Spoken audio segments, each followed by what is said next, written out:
ओम श्री परमात्मने नमः। यथार्थ गीता अध्याय 18 श्लोक 15, 16 और 17। शरीरवामं नो वेयत कर्म प्रावते नर, न्यायं वा विपरीतं वा पच्यते तस्य हेतव। तत्रैव सत्ये कर्तारमात्मानं केवलं तु य पश्यत्कृत बुद्धित्वानं स पश्यति दुर्मति।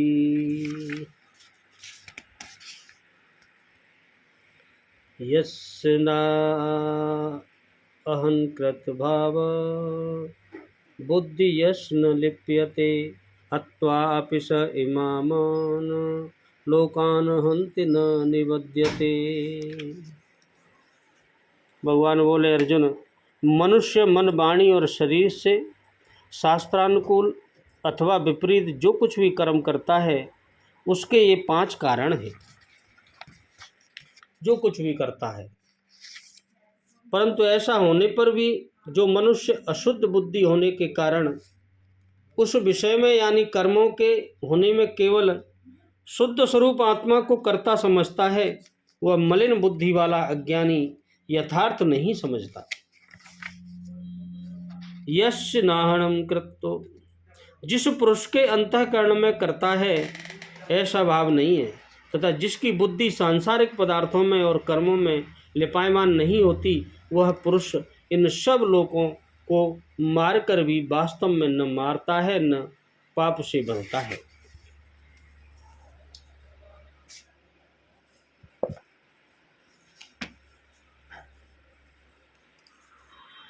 मनुष्य मन, वाणी और शरीर से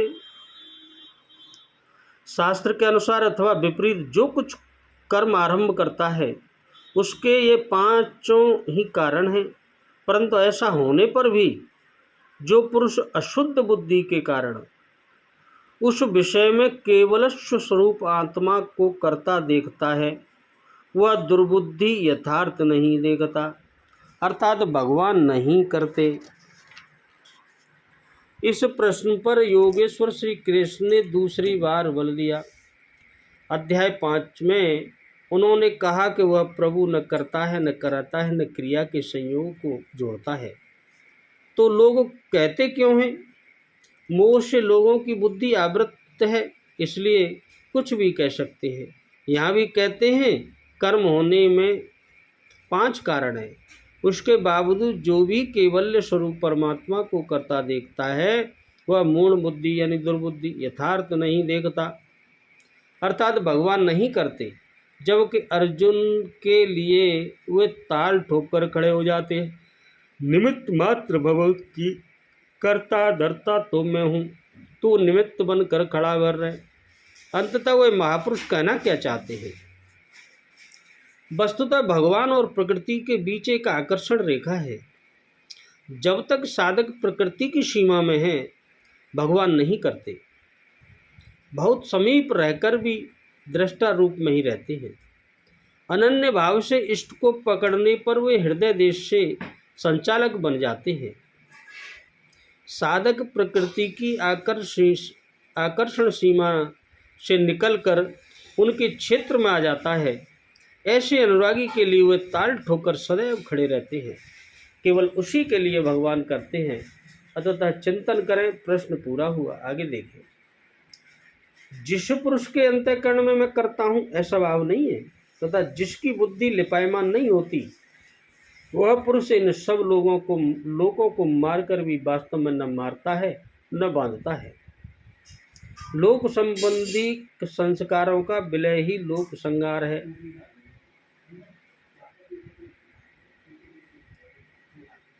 अब उस नियत कर्म की प्रेरणा कैसे होती है, इस पर आगे बताएंगे।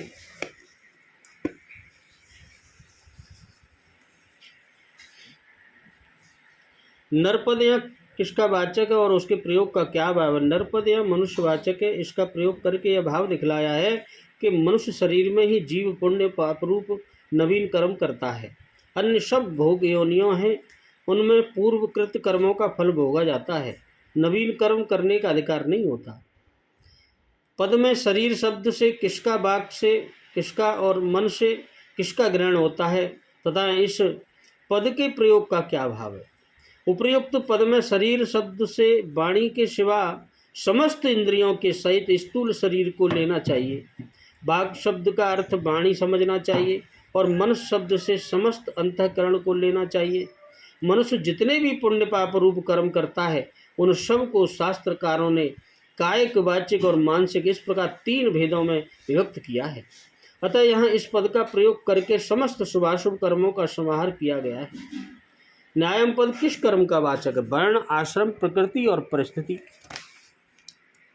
भेद से जिसके लिए जो कर्म कर्तव्य माने गए हैं उन न्यायपूर्वक किए जाने वाले यज्ञ, दान, तप, विद्यायन, युद्ध, कृषि, गोरक्षा, व्यापार, सेवा आदि समस्त शास्त्रवेद कर्मों के समुदाय का वाचक यहाँ न्यायम पद है।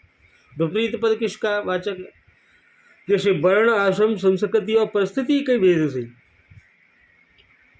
जिसके लिए जिन कर्मों के करने का शास्त्रों में निषेध किया गया है तथा जो कर्म नीति और धर्म के प्रतिकूल है, ऐसे असत्य भाषण, चोरी, अविचार, हिंसा, मद्यपान, अभक्ष्य भक्षण आदि समस्त पाप कर्मों का वाचक यहाँ विपरीतम पद है, वाचक है। और उसके ये 5 कारण है। इस कथन का क्या? यद पद के सहित कर्म पद यहाँ मन, वाणी और शरीर द्वारा किए जाने वाले जितने भी पुण्य और पाप रूप कर्म हैं जिनका इस जन्म तथा जन्मांतर में जीव को फल भोगना पड़ता है, इन समस्त कर्मों का वाचक तथा उसके यह 5 कारण है। इस वाक्य से यह भाव दिखलाया है कि इन 5 के संयोग के बिना कोई भी कर्म नहीं बन सकता। जितने भी शुभ और अशुभ कर्म होते हैं इन 5 के संयोग से ही होते हैं। इनमें से किसी एक के न रहने से कर्म नहीं बन सकता। इसीलिए बिना कर्तापन के किया जाने वाला कर्म वास्तव में कर्म नहीं है। यह बात 17वें श्लोक में पहले ही बताई गई थी। इस प्रकार सांख्यों के सिद्धांत से समस्त कर्मों की सिद्धि के अनुष्ठान आदि 5 कारणों का निरूपण करके अब वास्तव में आत्मा का कर्मों से कोई संबंध नहीं है। आत्मा सर्वथा शुद्ध, निर्विकार और अकर्ता है। यह बात समझाने के लिए पहले आत्मा को कर्ता मानने वाले की निंदा करते हैं भगवान। सत्संग और शास्त्र के अभ्यास से इस भगवत दर्थ कर्म और उपासना के कारण से मनुष्य की बुद्धि शुद्ध होती है। इसलिए जो उपयुक्त साधनों से रहित है उसकी बुद्धि अशुद्ध है, ऐसा ही समझना चाहिए। एवं सती का प्रयोग करके यह भाव दिखलाया गया है कि समस्त कर्मों के होने में उपयुक्त अधिष्ठानादि ही कारण है। आत्मा उन कर्मों से वास्तव में कुछ भी संबंध नहीं है। इसलिए आत्मा को कर्ता मानना किसी प्रकार भी संभव नहीं है। तो भी लोग मूर्खतावश अपने को कर्मों का कर्ता मान लेते हैं। यह कितने आश्चर्य की बात है। अकृत्य बुद्धित्व का क्या भाव है? सत्संग और सत्शास्त्रों के अभ्यास द्वारा तथा विवेक, विचार और शम, दमादि आध्यात्मिक साधनों द्वारा जिसकी बुद्धि शुद्ध की हुई नहीं है, ऐसे प्राकृतिक अज्ञानी मनुष्य को अकृत बुद्धि कहते हैं। अकृत बुद्धित्व का प्रयोग करके आत्मा को कर्ता मानने का हेतु बतलाया गया है। अभिप्राय यह है कि वास्तव में आत्मा का कर्मों से कुछ भी संबंध न होने पर भी बुद्धि में विवेक शक्ति न रहने के कारण अज्ञानवश मनुष्य आत्मा को कर्ता मान बैठता है। आत्मन पद से केवलम विशेषण का क्या भाव है? केवलम विशेषण प्रयोग करके आत्मा के यथार्थ स्वरूप का लक्षण किया गया। अभिप्राय यह है कि आत्मा का यथार्थ स्वरूप केवल यानी सर्वथा शुद्ध निर्विकार ससंग है। श्रुतियों में भी कहा है असंगो हास्यम पुरुष है। यह आत्मा वास्तव में सर्वथा असंग है। अतः असंग आत्मा का कर्मों के साथ संबंध जोड़कर उसे कर्मों का कर्ता मानना अत्यंत विपरीत है। शक के साथ दुर्मति विशेषण देकर कहने का क्या भाव है? यथार्थ समझाइए। उपयुक्त प्रकार से आत्मा को कर्ता समझने वाले मनुष्य की बुद्धि दूषित है। उसमें आत्मस्वरूप को यथार्थ समझने की शक्ति नहीं है। यह भाव दिखलाने के लिए यहाँ दुर्मति विशेषण का प्रयोग किया गया है तथा वह यथार्थ नहीं जानता। इस कथन से यह भाव दिखलाया गया है कि जो 13वें अध्याय के 19वें श्लोक की कथानुसार समस्त कर्मों को प्रकृति का ही खेल समझता है और आत्मा को सर्वथा कर्ता समझता है, वह यथार्थ समझता है। उससे विपरीत आत्मा को कर्ता समझने वाला मनुष्य अज्ञान और अहंकार से मोहित है। इसलिए उसका समझना ठीक नहीं है, गलत है। 14वें श्लोक में कर्मों के बंधन में जो 5 हेतु बतलाए गए हैं उनमें अधिष्ठानादि 4 हेतु तो प्रकृति जनित ही है, परंतु कर्ता रूप 5वां हेतु प्रकृति से पुरुषों को माना गया है। और यहाँ यह बात कही जाती है कि आत्मा कर्ता नहीं संग रहित है, इसका क्या भाव है? इस विषय में समझना चाहिए कि वास्तव में आत्मा नित्य शुद्ध बुद्ध निर्विकार और सर्वथा संग है। प्रकृति से, प्रकृति जनित पदार्थों से या कर्मों से उसका कुछ भी संबंध नहीं है, किंतु अनंत सिद्ध विद्या के कारण असंग आत्मा का ही इस प्रकृति के साथ संबंध सा हो रहा है। अतः वह प्रकृति द्वारा संपादित क्रियाओं में मिथ्या अभिमान करके स्वयं उन कर्मों का कर्ता बन जाता है। इस प्रकृति प्रकार कर्ता बने हुए पुरुष का नाम ही प्रकृति से पुरुष है। वह प्रकृति द्वारा संपन्न हुई क्रियाओं को कर्ता बनता है, तभी उनकी कर्म संज्ञा होती है और वे कर्म फल देने वाले बन जाते हैं। इसीलिए उसे प्रकृति पुरुष की अच्छी बुरी योनियों में जन्म धारण करके उन कर्मों का फल भोगता है। इसलिए 14वें श्लोक में कर्मों की सिद्धि के 5 हेतुओं में एक हेतु जो कर्ता माना गया है वह प्रकृति स्थित पुरुष है। यहाँ आत्मा के केवल यानी संग रहित शुद्ध स्वरूप का वर्णन है। इसको अकर्ता बतलाकर उस कहते हैं भगवान। यथार्थ स्वरूप का लक्षण किया गया है। जो आत्मा के यथार्थ स्वरूप को समझ लेता है उसके कर्मों में कर्ता रूप 5वां हेतु नहीं रहता। इसी कारण उसके कर्मों की कर्म संज्ञा ही नहीं रहती। यही बात अगले श्लोक में समझाई गई है।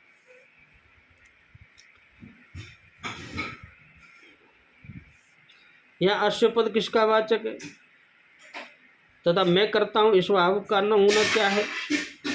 यश पद समस्त कर्मों को प्रकृति का खेल समझने वाले सांख्य योगी का वाचक है। ऐसे पुरुष में जो देहाभिमान न रहने के कारण कर्तापन का सर्वथा अभाव हो जाता है, यानी मन, इंद्रिय और शरीर द्वारा की जाने वाली समस्त क्रियाओं में अमुक कर्म मैंने नहीं किया या मेरा कर्तव्य है, इस प्रकार के भाव का लेश मात्र भी न रहना, यही मैं करता हूँ, इस भाव का न होना है। बुद्धिमान लिपायमान न होना क्या है? कर्मों में और उनके फलरूप स्त्री, पुत्र, धन, मकान, मान, बढ़ाई, गो, स्वर्ग, सुख आदि इसलोक और परलोक के समस्त पदार्थों में ममता, आसक्ति और कामना का अभाव हो जाना, किसी भी कर्म से या उसके फल से अपना किसी प्रकार भी संबंध न समझना तथा उन सबको स्वप्न के कर्म और भोगों की भांति क्षणिक नाशवान और कल्पित समझ लेने के कारण अंतःकरण में उनके संस्कारों का संग्रहित न होना, यही बुद्धि का लिपायमान न होना है। यह पुरुष इन सब लोगों को मारकर भी वास्तव में न मारता है न पाप से बनता है। इसका क्या भाव है? इससे भाव दिखलाया गया है कि उपयुक्त प्रकार से आत्मस्वरूप को भली भांति जान लेने के कारण जिसका अज्ञान जनित अहम भाव सर्वथा नष्ट हो गया है, मन, बुद्धि, इंद्रियां और शरीर में अहंता, ममता सर्वथा अभाव हो जाने के कारण उनके द्वारा होने वाले कर्मों से या उनके फल से जिसका किंच मात्र भी संबंध नहीं रहा है, उस पुरुष के मन, बुद्धि और इंद्रियों द्वारा जो लोक संग्रार्थ प्रारब्ध अनुसार कर्म किए जाते हैं वे सब शास्त्रानुकूल और सबका हित करने वाले ही होते हैं। क्योंकि अहंता, ममता, अशक्ति और स्वार्थ बुद्धि का अभाव हो जाने के बाद पाप कर्मों के आचरण का कोई कारण नहीं रह जाता था। ऐसे अग्नि, वायु और जल आदि के द्वारा प्रारब्धवश किसी प्राणी की मृत्यु हो जाए तो वे अग्नि, वायु आदि न हो तो वास्तव में उस प्राणी को मारने वाले हैं, न वे उस कर्म से बढ़ते हैं। उसी प्रकार उपयुक्त महापुरुष लोक दृष्टि से स्वधर्म पालन करते समय यज्ञ, दान और तप आदि शुभ कर्मों को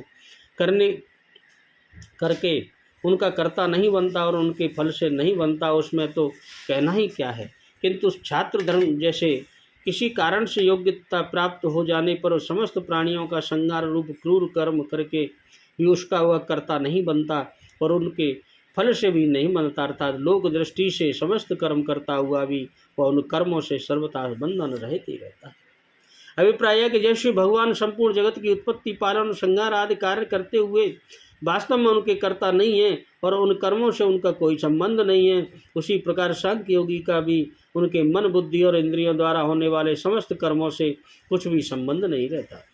यह बात अवश्य कि उनका अंतःकरण अत्यंत शुद्ध तथा अहंता, ममता, आसक्ति और स्वार्थ बुद्धि से रहित हो जाने के कारण उसके मन, बुद्धि और इंद्रियों द्वारा राग, द्वेष और अज्ञान मूलक चोरी, विचार, मिथ्या भाषण, हिंसा, कपट, दंभ आदि पाप कर्म नहीं होते। उसकी समस्त क्रियाएं वर्णाश्रम और परिस्थिति के अनुसार शास्त्रानुकूल हुआ करती हैं। इसमें भी उसे किसी प्रकार का प्रयत्न नहीं करना पड़ता, उसका स्वभाव ही ऐसा बन जाता है।